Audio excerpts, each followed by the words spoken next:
Hər 3 saniyədən bir yer üzündə bir insana demensiya diaqnozu qoyulur. Ancaq çox əfsus ki, sadəcə olaraq 10 nəfərdən biri demensiya diaqnozu zamanında qoyulur və digər 9 nəfərin isə müalicəsi gec başlanılır.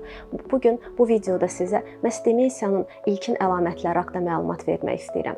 Əgər sevdiyiniz doğma insan adları tez-tez unudursa, cümlədə sözlərin sayı azalırsa, lazımi sözləri unudursa, bu artıq bir əlamət ola bilər. Məkan, zaman anlayışı itirsə, evinin yerini və ya getməli olduğu, ancaq dəfələrlə getdiyi yerin ünvanını unudursa, bu da bir xəbərdarlıq əlaməti ola bilər. Yazmaqda, cümlə qurmaqda çətinliklər, vacib xatirələri unutmaq, sosial izolyasiyanın artması, marağın azalması demensiyanın ilkin əlamətləri ola bilər. Əgər bu sadaladığım əlamətlərdən biri sevdiyiniz insanda varsa, ancaq yanaşı olaraq yaddaş problemi yoxdursa, o zaman yenə də həkim psixiatra müraciət etməyi tövsiyə edirəm. Çünki bəzən demensiya yaddaş problemi olmadan başlaya bilir.